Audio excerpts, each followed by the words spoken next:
Hello, good morning. Thank you so much for having me here today. I'm delighted to have been able to come over from Dublin, and I've heard some really inspiring things this morning already, and I hope that when we share our work with you, you can also feel inspired. And I think there's lots of connections already between things that have been spoken about this morning and the things that I'm going to talk about now. I work for the Dublin City Council Culture Company, and I'll talk you through an introduction to our work. And we focus on connecting through culture and conversation. So just start with a short video. Dancing, Dublin, tattoo,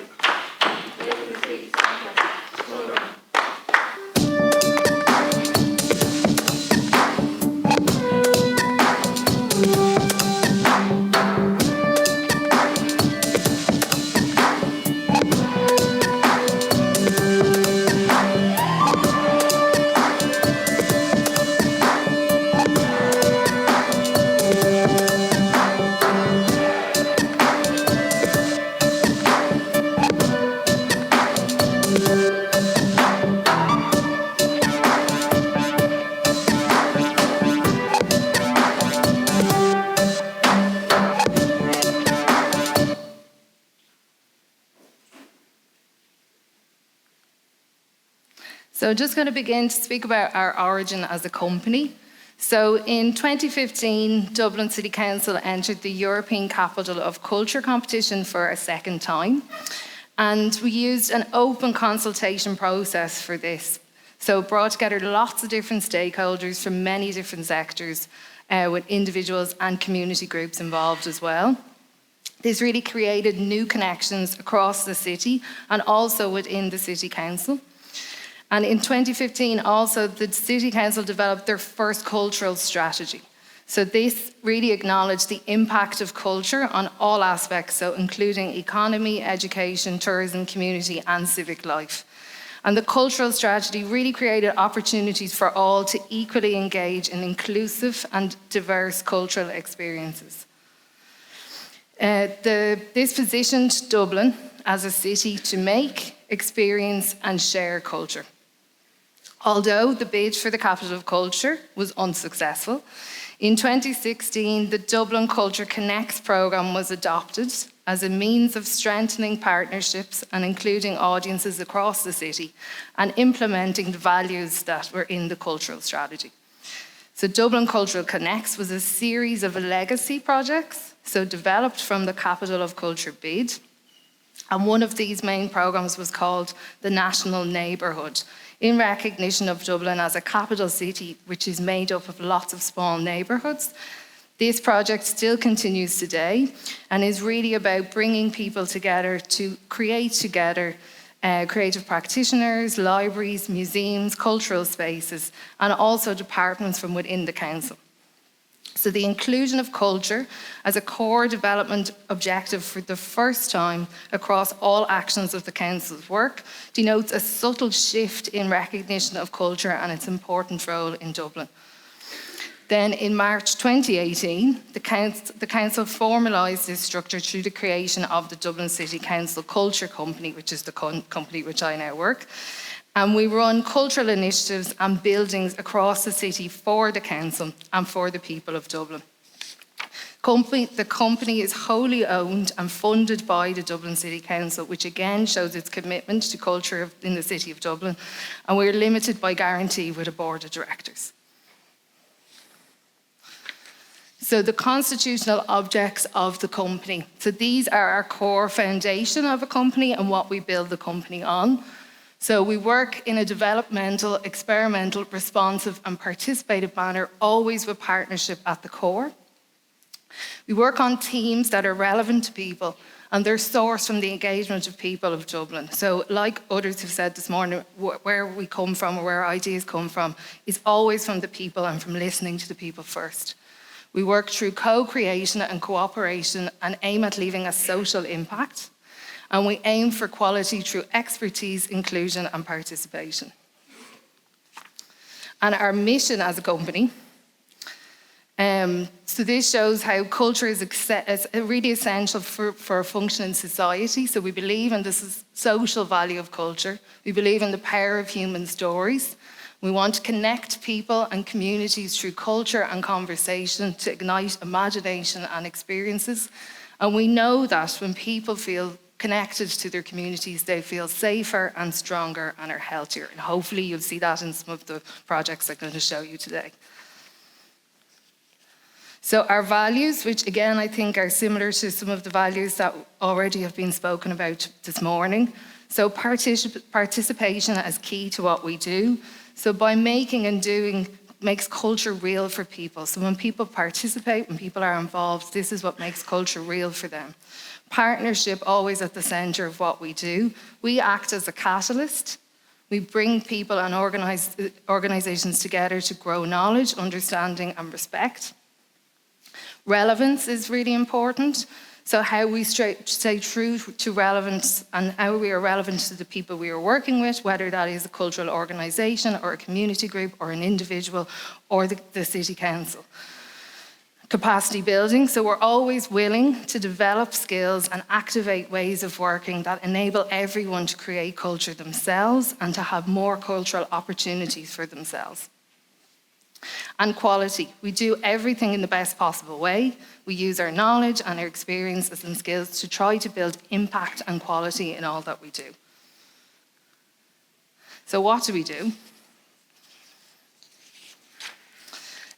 So we run cultural buildings. We run 2 buildings. One is a museum. So we run a social museum in Dublin City, and it is based on one house, so one Georgian house in Dublin, and the history of the house over 300 years. So it goes from one family living in the house 300 years ago, a very wealthy family, to its history as a tenement building when 100 families were living in the same one building. So the building itself is our collection. And the other part of that collection is the stories of the people who experience life around that area or in the building itself. So we collect oral histories from people who have lived that life, who lived in the building, who lived on the street, and they're also part of our collection. They form a really important part of our tours, and we are constantly doing this work so that everything evolves and moves with the stories that we're hearing. We also run Richmond Barracks, which is a cultural centre, so close to Dublin city centre, but a little bit more of a residential area. And this is home to a library, a garden, a cafe, and our Culture Connects programme, which is our programme of workshops and activities, which invites people to come and try stuff out.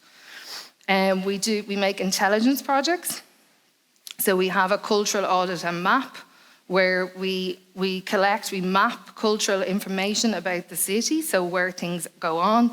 This has 2 functions, so it can work for the council when they're doing planning, so they can see where culture is mapped in the city, so it works as an audit, but it also has a public-facing part where you can go online to the map called Culture Near You, and you can look up something in your area, an area of interest, and come along to try something out.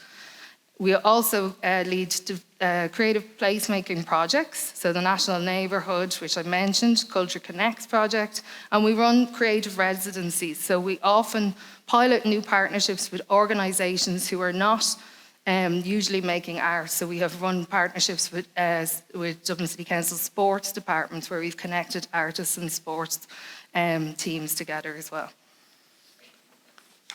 So our way, how do we do it? Which I think is similar to the way that a lot of you have already talked about today. And this is key to how we work. So we listen. So we listen to learn about what's important to the people of Dublin. And we respond to this. So when we listen, we have a responsibility to respond to what we hear. And we respond through how we programme. So we programme responsively based on what the people are telling us. And then we keep doing this. So we keep listening and we keep responding so that our work remains relevant and this cycle keeps going. So this again just explains our process. So the idea of people at the centre, people being the most important part of the process. Listening at the core. So everything you do with us will always come back to listening. Whether you start with listening or you end with listening, there is a continuous process of listening. And we break our programs and our buildings down into the ideas of listening, going, trying, and making. So you may go with us to see something. You may come along, we may go to a cultural institution or an exhibition together. You may come into our cultural centre and try something out. Or you may make with us. You may do a longer term project where we make together and co-create together. So I'm going to talk the good bit. I'm going to talk you through some of the programs and projects we do under those 4 headings. So first of all, for listening, is our program called Tea and Chats. So Tea and Chats is a program of year-round conversations with the people of Dublin. It is as simple as it sounds. It is about us going out to people where they meet, so going to the community centre on a Tuesday night and sitting down and having a cup of tea and a chat with the people who gather there to find out what is important to them, to find out why they come together to meet, to facilitate a conversation. And we do this on an ongoing basis. And we want to listen and learn about what matters to people most who call Dublin home. So people tell us all different kinds of things. They talk about culture, they talk about things they like to go to, things they see, but also they tell us about their reasons for coming together, whether they're social reasons or, clubs that have met for 60 years or whether they're new clubs. And after we have spoken to these people, we would make a report on the themes that come up. So we map this and we map the kind of things that people are talking about and the things that they're talking about. We use this in all of our programs. So we would program responsively based on what people tell us. We also pass this information to our partners, so where we work with cultural institutions. If people tell us there are barriers or reasons why they don't go, we can tell the cultural institution or the gallery or the museum. And we also use this information with the Dublin City Council. So in the past, with the city development plan, we were able to pass the themes that had come up in these conversations over to the City Council, and they could implement them through their planning within the city development plan. So going. So Culture Club is our program which we go with people to see things. So Culture Club is a series of monthly programmed activities, and we introduce and encourage people to connect with the cultural spaces in the city. So we partner with the cultural institutions, some cultural and arts organisations, galleries, museums, outside spaces, and we go with people to these things. So you sign up, you come along, you might be part of a community group, but you might be an individual who just wants to go with some people to see something. And it's really about opening up those spaces, making sure people know what is available to them in the city. It's about bringing people to places for the first time. And it is about having a familiar face or somebody with them on that journey. And we always then, after we visit a space, we have a cup of tea and a chat. And we talk about what we've seen so they can reflect on what they've seen, but also people then tell us about other things they're interested in or other places that, they tell us, I pass this building every day and I didn't know it was a gallery. And it's about opening up those spaces and really creating that awareness for people. So trying. So Culture Connects is our programme of activities and workshops that we run in the Cultural Centre, that Richmond Barracks. And it really is a way of trying stuff out for the first time. So again, it's about entry into culture and culture that's relevant to you, that you can go to in your locality. And it is a way for people to make and create together, to share ideas through culture and conversation. We do a wide range of things. We have a garden in Richmond Barracks, so we have a biodiversity gardener who does walks and will teach you how to plant and do things.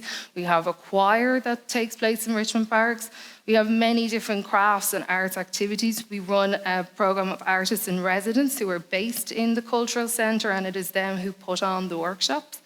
And also from that, we really support the participants to grow as a group and achieve things together. So often when someone has completed a class, a group has completed a number of workshops, they will ask, can they stay on as a group, and form their own group and stay in the space, which is really important and really, again, about providing different access points into culture for different people.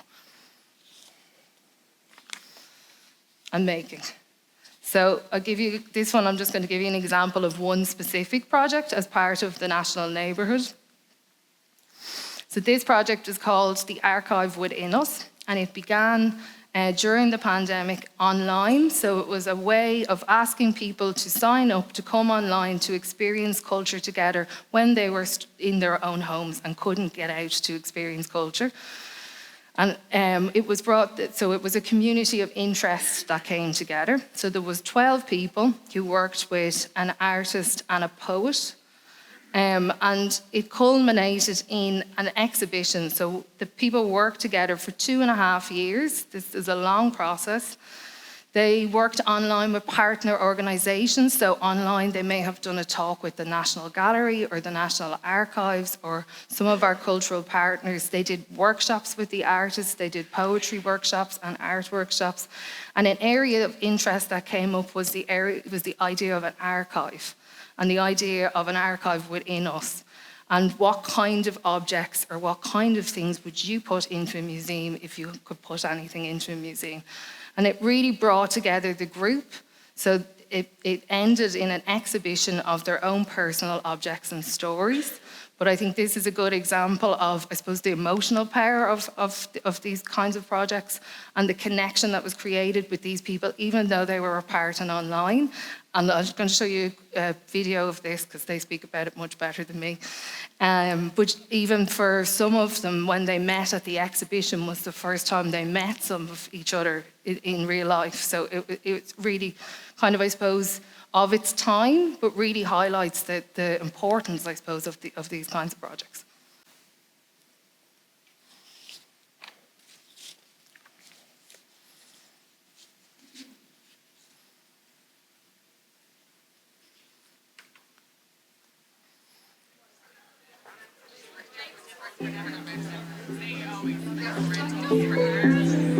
The exhibition is called The Archive Within Us.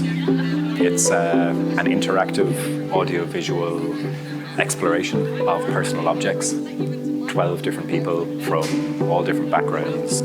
How I kind of think of it in a way, it started just with a simple enough prompt, which was an icebreaker actually in one of the workshops, which was, do you have anything in your home that you think could be in a museum? And we ended up actually staying on that icebreaker for the next few weeks because it was just such an interesting and rich terrain for conversation. So that was kind of like the original kernel that grew it.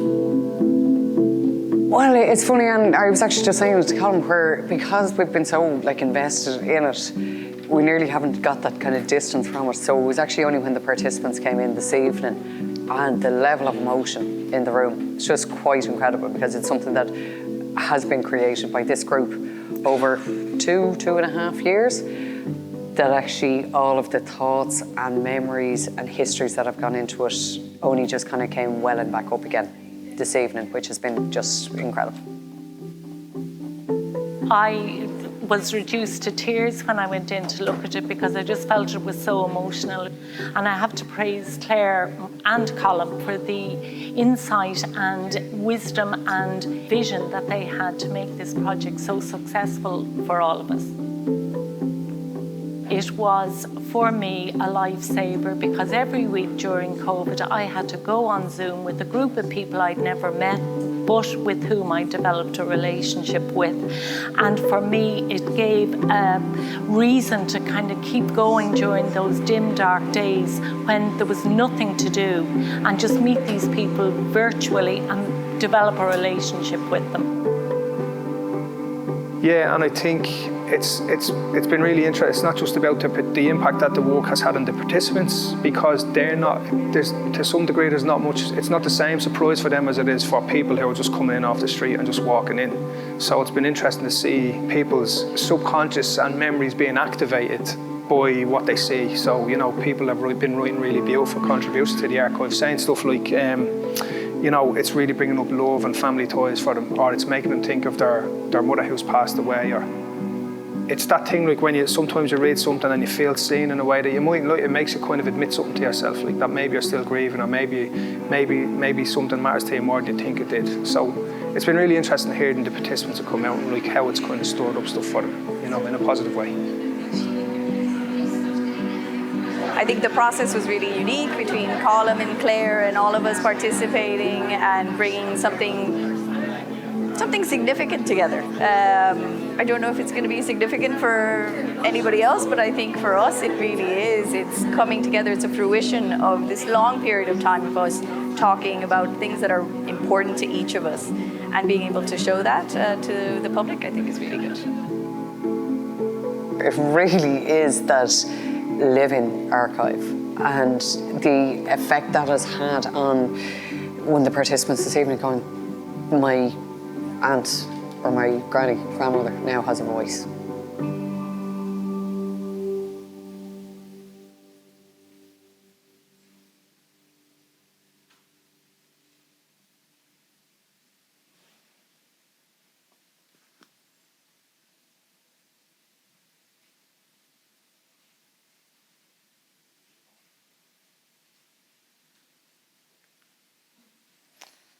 So, to wrap it up, in summary, so the things that we're thinking about as a company are where does and where can culture happen? So it's about highlighting things that already happen. It's about finding the places where culture are, where people are already making culture close to their homes, in their localities, and shining a light on that and giving them opportunities to share what they do. And also about making sure that people know what is on offer for them in Dublin, in the city centre, and that they know it's for them, that it is for them. And then for people, they're thinking about how can I get involved in culture and creativity? So where are those places and what's relevant to people, and how do we point them in the right direction? So how do we listen to them and find out what they're interested in, and then point them in the right direction so they can go on their own path themselves? For us, it's always about making opportunities for people to try out their own ideas, but them then going on themselves to do it themselves. They don't need us. They maybe need us to show them at the start, but it's really about forming those habits, so working in a way that builds capacity or habits for people, and just creating more ways in, just making sure people know what's there for them, what's on offer for them, or creating new opportunities that are not already on offer. So our work builds awareness. So as I said, it is really about showing people what is already on offer for them, whether it is close to their home in the suburbs of Dublin, whether it is in their neighbourhood, or whether it is in a cultural institution in the city centre, that they know what is available and they are aware of the cultural offer of Dublin. We always try to demonstrate relevance so that the work that we create is relevant to the people that we're working with, no matter who they are. And this is done by listening to them. I think there's no other way to do it than you're listening to people and you're responding to what they're telling you. It builds confidence that we often have. People tell us, or when we look at impacts, a lot of the feedback we get would be about it building confidence. So maybe somebody has been writing at home for years but has never had the confidence to go to a class, but they'll come to Richmond Barracks because it's only on once a week and it's easy. And it builds their confidence. Or perhaps it is someone who doesn't know that the cultural spaces in the city centre are for them, and that actually these are our spaces. So it builds their confidence. The group experience builds connection. So most of our work is focused around either working with community groups who already exist, or building groups like the project we've just looked at there, and building this connection between individuals who maybe didn't know each other at the start of a project. We highlight accessibility, so we work closely to make culture accessible to everyone, and we work closely with cultural partners to make sure that their cultural offering is accessible to people. And we create pathways to developing creativity. So this all leads to cultural confidence, stronger cultural habits, and active engagement with cultural infrastructure.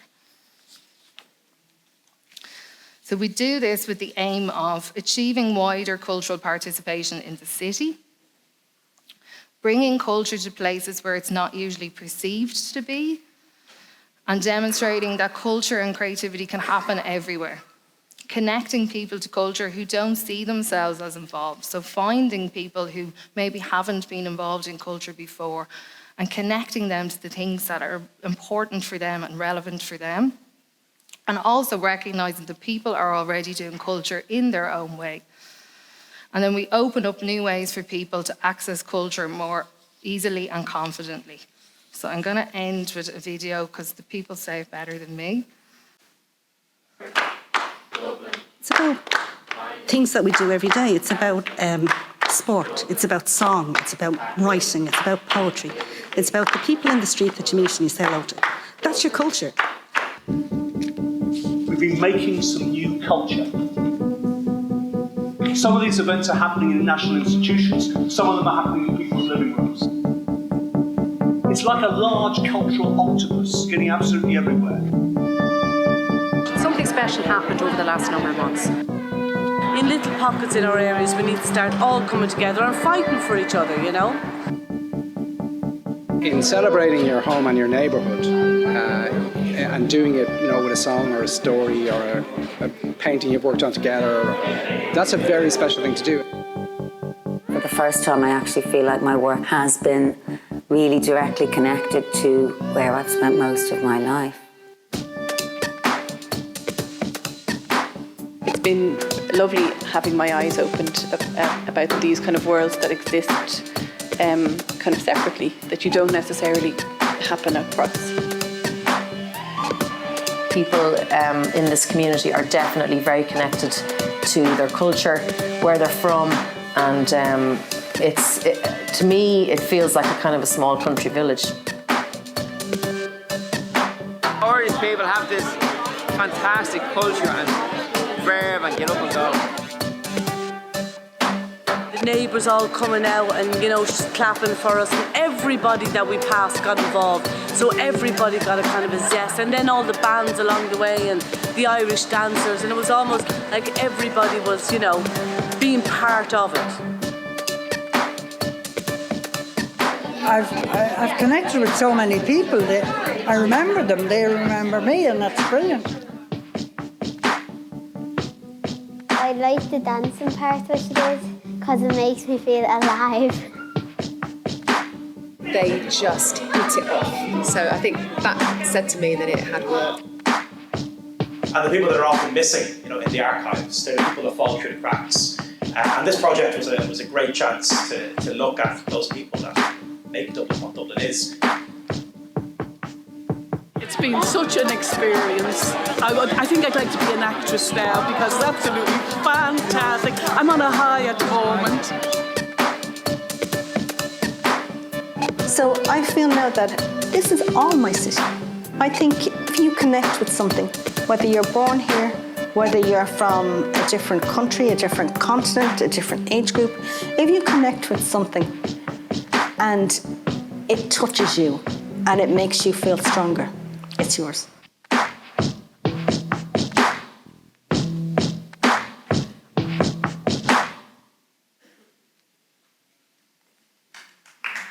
Thank you.